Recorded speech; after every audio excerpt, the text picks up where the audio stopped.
تشکیل دولت‌های خودمختار تو آذربایجان و تو کردستان توسط نیروهای روسی.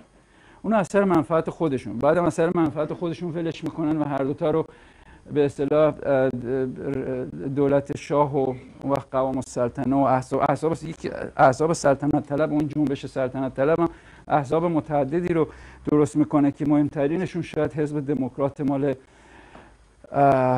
حزب دموکرات قوام السلطنه است که شاید نقطه تمایزش از بقیه احزاب سلطنت طلب این بود که تو جامعه ریشه داشت، سازمان داشت. حزب معنی خیلی کلاسیک قضیه بود، پایه سازمان داشت، آدم داشت، فعالین محلی داشت، فئودالا پشتش بودن، پولدار سرمایه‌دارا پشتش بودن، جنبش ناسیونالیسم به اصطلاح همین عظمت طلب ایرانی، پشت ناسیونالیسم عظمت طلب ایرانی که حالا رفته بود پشت محمد رضا شاه و به اصطلاح خود محمد رضا شاه هم جزش بود. اینا همه به اصطلاح پشتش بودن، به اضافه حزب پان ایرانی البته. به هر حال این تشکیل اون دو تا دولت تو آذربایجان خیلی پدیده عجیبی نمیشه، چون خود ناسیونالیسم آذری به معنیش تو ایران اونقدر چیز نیست، به خاطر اینکه آذربایجان تاریخاً و سیاستاً جزء انتگره بافت سیاسی ایران بوده، بافت اقتصادی ایران بوده. یعنی هنوزش هم همینطوره. اون نفوذی که به اصطلاح اون محملی که همیشه ناسیونالیسم به خصوص این ملل دیگه میاد وسط که ملت ما دستش بریده و باید سهیم بشیم تو قدرت، اونا فی الحال سهیم هستن. یعنی خاندان قاجار که آذربایجانی بودن همشون، اصلا قاجار، خانواده قاجار آذربایجانی بود. زبان فارسی فقط زبان رسمی بود، تو خودشون ترکی حرف میزدن.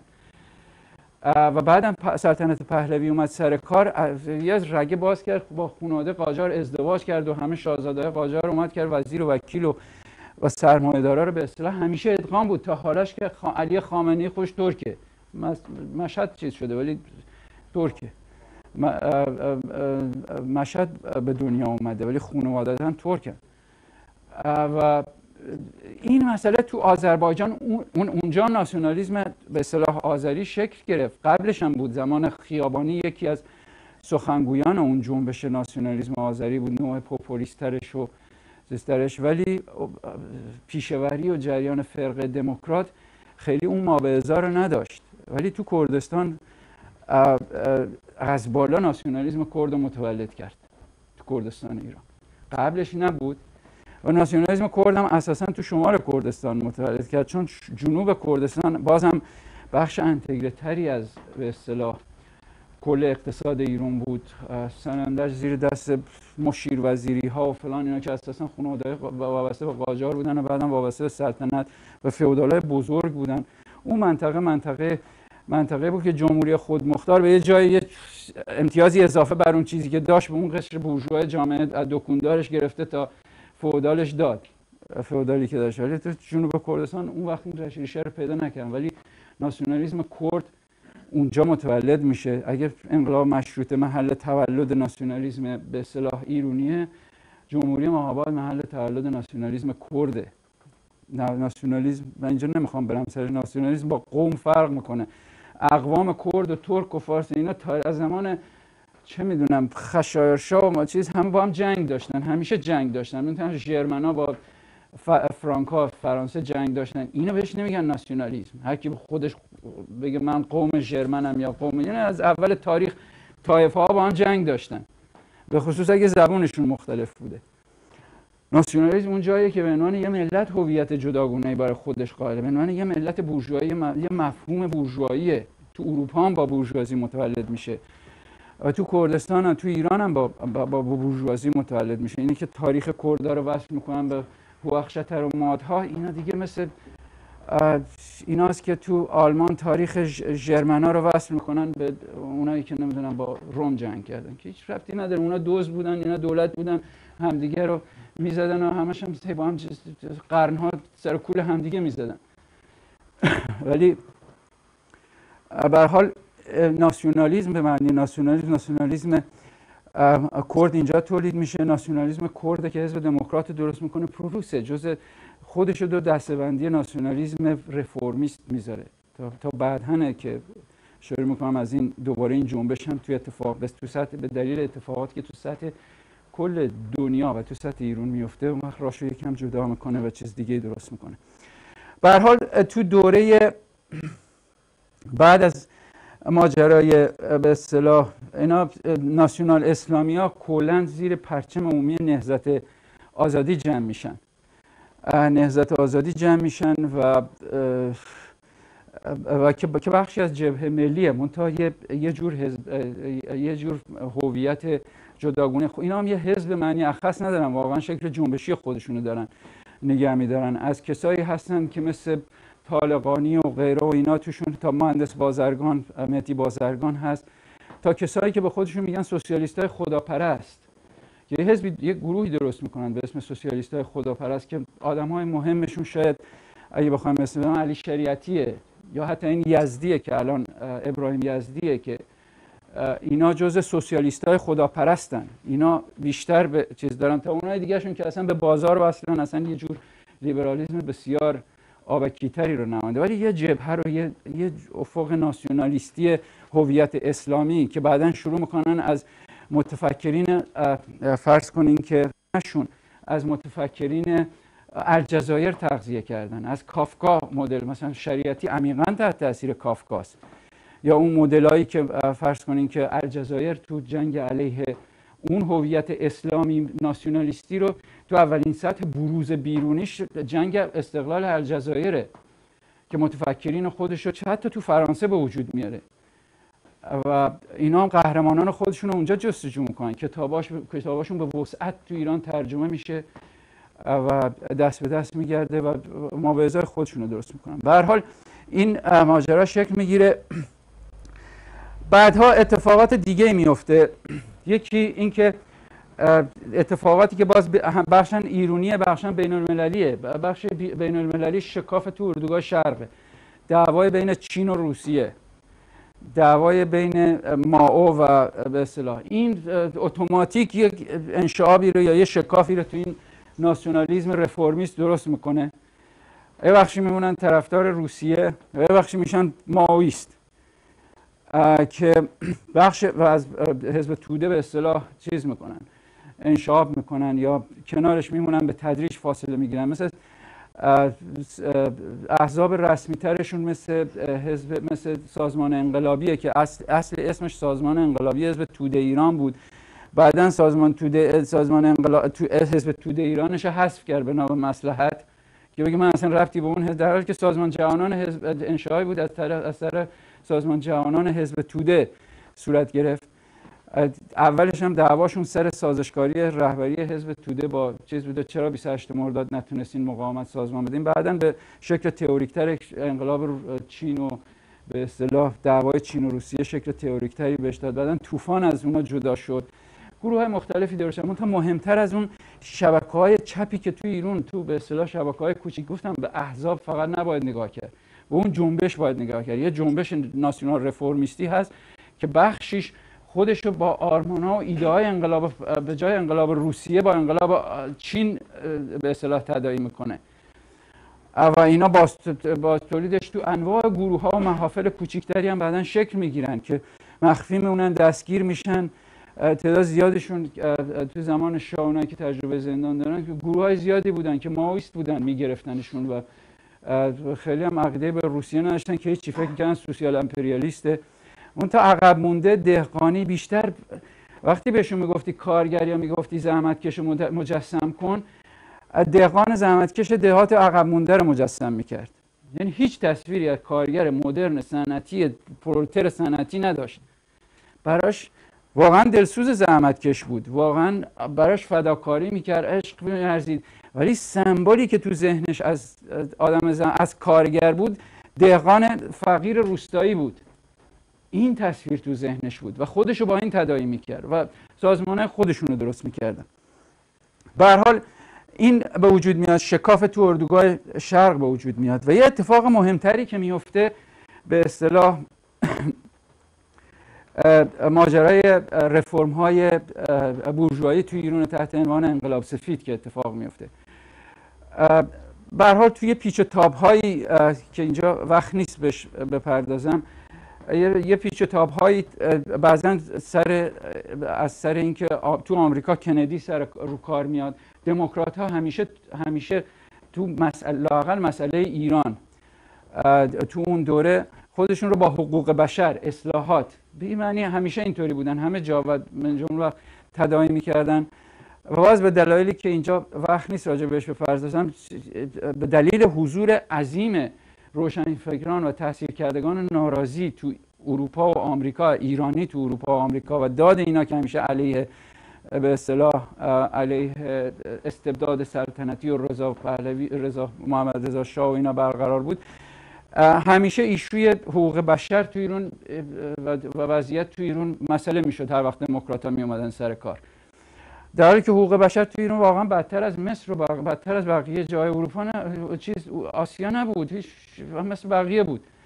ولی این مسئله ایجاد میشد. در حال زیر اون فشار و زیر فشار بعضا نمونه هایی که انقلاب های ملی تبر-روس اثر اصلاحات ارضی تو کشورهای آفریقایی و غیره و اینا داده بودن، به هر حال مسئله اصلاحات بورژوایی در دستور کل بورژوازی عظمت طلب ایرانی قرار میگیره و آمریکا هم فشار خودشو داره. علی امینی نخست وزیر میشه. علی امینی هم وزیر مصدق بوده، تو دولت مصدق وزیر بود، تو دولت زاهدی که علیه مصدق کودتا کرد وزیر بود، و تو دولت بعدی هم که نخست وزیر شد. و آدم لیبرال به معنی ضد فئودالی بود و آدم خیلی هم زیرک و فرصت طلبی بود. هر کی میومد سر کار این وزیر میشد، مهم نبود کی سر کار بیاد. به هر حال این که نخست وزیر شد، این با به اصطلاح همراه ارسنجانی اینا یه پلتفرمی دادن که اصلا باید زمینا رو بگیریم و اینا. به هر حال توی چرخشایی گفتم الان فرصت نیست راجبش بپردازیم، شاه ابتکار عمل خودش به دست میگیره و دو تا اتفاق میفته اینجا.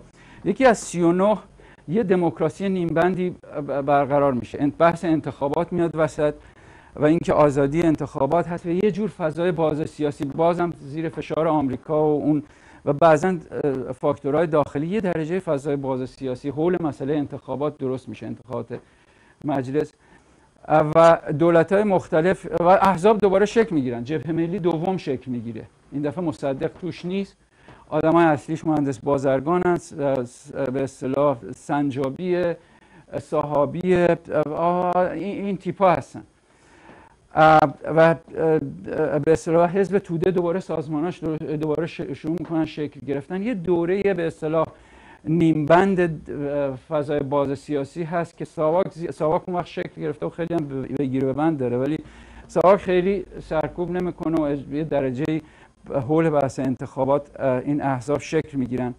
و این یه فاکتوره. یه فاکتور دیگه این که خود محمد رضا شاه با اون لایحه شیشگانش میاد وسط و خواستار رفراندوم میشه بر سر این لایحه شیشگانش که این به اصطلاح منشور شیشگانش که بعداً بهش میگه انقلاب سفید، که منشور شیشگانش خیلی حتی تو رؤیاهای هیچ کدوم از این چیزا با اون درجه حاد و قطبیش نمیگنجید.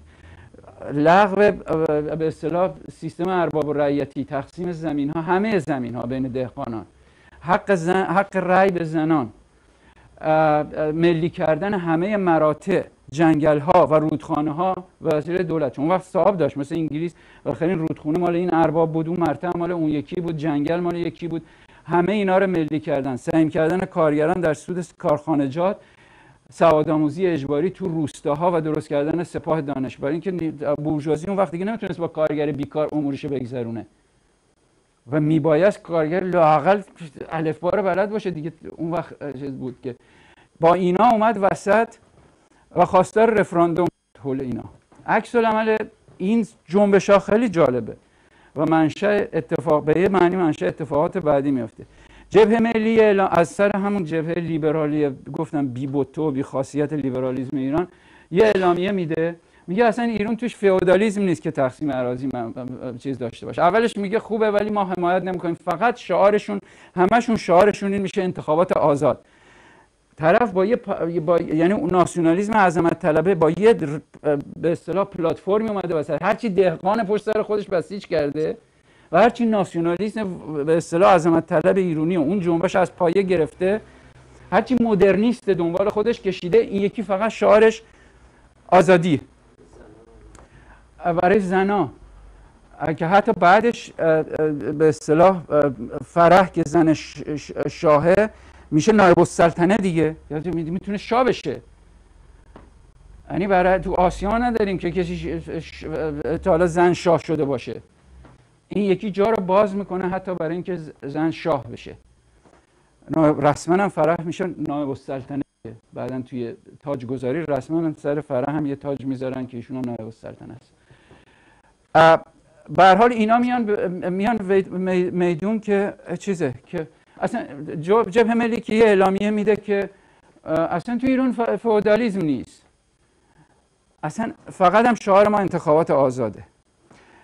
حزب تودم پلتفرمی که محمد رضا به اصطلاح ناسیونالیسم عظمت طلب ایرانی میذاره جلو، اون وقت از پلتفرم حزب توده چپتره. به این معنا چپتره. حزب توده حزب توده و جبهه ملی یک کمپین عظیم دارن و اونم ضد علی امینیه، ضدیت با امینی. این کمپین مشترک جبهه ملی و حزب توده هیچ مضمون به اصطلاح سیاسی حتی بهش نمیدن.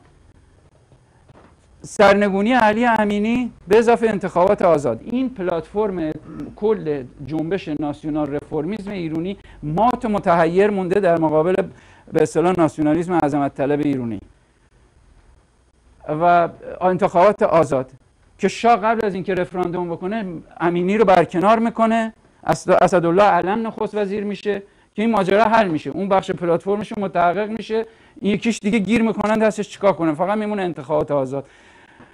و حزب توده اولش حزب توده اصلاحات آری دیکتاتوری نه، میشه به اصطلاح آدم عاقل فقط جریان خمینیه، جریان این اسلام ارتجاعی است که جلوی ماجرا وای میسته، علیه به خصوص علیه دو تا از بنداش، یکی حق زن، حق رأی به زنان و یکی اصلاحات ارضی که شروع میکنن دیگه. سال 42 به اصطلاح تو قم شروع میشه، 3-4 روز قم دست طلبه ها میفته و ارتش حمله میکنه و تعداد زیادی از طلبه ها رو میکشه و بعدم خمینی رو تبعید میکنن به ترکیه و خمینی که میره ترکیه و بعدم بالاخره 1-2 سال فکر کنم ترکیه میمونه، بعدم میره عراق. اینا به اصطلاح این عکس العمل نشونه. بقیه هیچ حرفی برای گفتن ندارن تو اون شرایط خاص اونجا. میگم تاریخ یه جنبش‌های به حرف در میان، یه جنبش‌های بی حرف میمونن. جنبشی که جنبش لیبرالی که متولد شده با یه پاش توی وسطش رو لیبرالیسم اقتصادی مدل غربیه، این سرش توی به اصطلاح یه سرش به جنبش ارتجاع اسلامی وصله، اون یکی سرش به فئودالا و به پاش به فئودالا وصله. حتی جرئت نداره بگه تو ایران فئودال هست. دلیلش هم وقتی ازشون میپرسن میگن که برای اینکه ما رأی از دست میدیم تو انتخاباتی که قراره باشه و ما باید هم پایه حزب توده رو هم پایه اسلامی‌ها رو جمع کنیم تو انتخابات به ما رأی بدن. این تاکتیک انتخاباتی محدود نگری جنبش‌ها تو برخورد به اوضاعی است که اون وقت هست. و به هر حال هیچی، اصلاحات ارضی میشه و بعدم بهار آزادی، بهار به اصطلاح نیمبند، نمیدونم چی بشه، اون دوره گشایش تموم میشه و مجلسی که انتخاب میشه یه مجلس تماما دیگه دست نشانده شاه، اصلا انتخاباتی در همه لیستا از قبل معلومه و از دل به اصطلاح چیز میاد و یه دوره وسیع شکوفایی اقتصادی پیش میاد که من تو آمارهای اقتصادی نشون دادم که از بعد از اصلاحات ارضی تا سال به اصطلاح تا سال قبل از انقلاب یه چیزی بوده متوسط 70% رشد صنعتی سالانه هست تو ایران که طبقه کارگر عظیمی رو متولد میکنه. میگن 4 میلیون اون وقت جمعیت طبقه کارگر صنعتی ایرانه تو آستانه انقلاب 57 که گفت، بازم دفعه پیش اشاره کردم، یه ویژگی طبقه کارگری که اون دوره به دنیا آمده اینه که جز کارگرای نفت آبادان، اونه خوزستان، نه آبادان، خوزستان که یه تاریخ قدیمی کارگری دارن و لااقل 2 نسل کارگر بودن و پرولتر هستن به معنی و بقیه تقریبا از دم همه نسل اول روستاییانی هستن که به شهر شدن، کارگر شدن و بخش زیادی از، همونطور که مارکس میگه، لنین میگه، بخش زیادی از عقب موندگی روستا رو هنوز با خودشون آوردن. به عقب نگاه کردن، به اینکه من یه وقتی دیگه از کارگری نجات پیدا میکنم برمیگردم سر زمینم، به اینکه دو بنی هستن، به اینکه حتی یه دوره وسیعی وقتی برمیگردین تاریخ ایران رو نگاه میکنین کارگر به صاحب کارخونه میگه ارباب، مثل ده. ارباب نیست، طول میکشه تا بشه کارفرما، تا بعدم بشه سرمایه دار، طول میکشه، سالها طول میکشه. میخوام بگم که این وضعیت تو طبقه کارگر ایران هست و این محصول این دور است. منتها شکست به اصطلاح کل این ناسیونال رفرمیسم ایرانی و ناسیونال لیبرالیسم ایرانی، هر دوتاشون تو ماجرای انقلاب به اصطلاح سفید شکست میخورن، از نظر سیاسی شکست میخورن، از نظر فقط این نیست تشکیلاتاشون رو جمع میکنن، از نظر به اصطلاح ایدئولوژیک شکست میخورن، ایدئولوژیک و سیاسی. نمیشه شما خودت جناح مترقی و این یکی دیگه حزب توده‌ایه که جناح سوسیالیست میدونی، اون یکی که به اصطلاح ناسیونالیسم عظمت طلب ایرانیه یا پرچم رادیکال اجتماعی عمیق‌تر از تو آورده وسط و میدون از دست در آورده، از پایه میدون از دستشون در آوردن. و این و به اضافه دو تا اتفاق دیگه اینجا میفته که نه تنها رو ایران، رو سطح جهان اتفاق تاثیر میذاره. انقلاب کوباست و عروج جریان چریکی تو آمریکای لاتین و یکی انقلاب الجزایر که اینا ما هر دوتاشون معاوضه‌های عظیمی انقلاب کوباش تو تمام دنیا میذاره. منتها در انتقاد به پاسیفیسم و ناتوانی کل ناسیونال لیبرالیسم و ناسیونال رفرمیسم ایران یه جناح میلیتانت از همشون جدا میشه، از همشون همزمان هم این اتفاق میفته. از حزب توده سازمان جزنی تولید میشه که گروه بندی جزنی تولید میشه که گروه بندی جزنی اساساً از توده‌ایاست. تو این فاصله که توده‌ای‌ها امکان فعالیت علنی نداشتن، همه توده‌ای‌ها تو قالب جبهه ملی، سازمان‌های جبهه ملی فعالیت میکردن تو فاصله 39-42. این جزنی یکی از آدمای اصلی این جنبش علنی تو دانشگاه‌ها بود و اینا به اصطلاح میرن سر این که اصلا این بهشون من نمیگم رادیکال، به خاطر اینکه واقعا مضمونا رادیکال من وقتی استفاده میکنم، لااقل ترمینولوژی که من استفاده میکنم هم نمیکنم که خیلی ترمینولوژی دیگرونم هست. رادیکال من وقتی استفاده میکنم که منظورم مضمونا یه خواست رادیکالتر و چپتری داشته باشن. میلیتانتونه که همون خواسته رو داره به شیوه به اصطلاح پرسر و صداتر و جنگیتر و اینا میده بیرون. اینا میلیتانت های اون جنبش بودن. از به اصطلاح حزب توده جریان جزنی تولید میشه، از جبهه ملی، از خود جبهه ملی جریان احمدزاده و پویان میان بیرون که اینا همه جبهه ملی چی هن؟ و از نهضت آزادی مجاهدین خلق متولد میشه. وقتی اینا رو نگاه میکنه همشون یه حرف میزنن، با سایه روشنای مختلفی که دارن. آرمانشون رو برمیگردین اختلافی که بین مثلا خط جزنی میبینین با خط احمدزاده و پویان، همون اختلافیه که در بین حزب توده هست با جبهه ملی.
بینندگان گرامی تلویزیون نگاه دیگر، اینجا میرسیم به پایان برنامه. سلسله سخنرانی‌های مربوط به انقلاب 57 ایران، بررسی تحلیلی و تاریخی از اون رو از کوروش مدرسی اینجا ناتمام میگذاریم و هفته بعد اون رو پی خواهیم گرفت.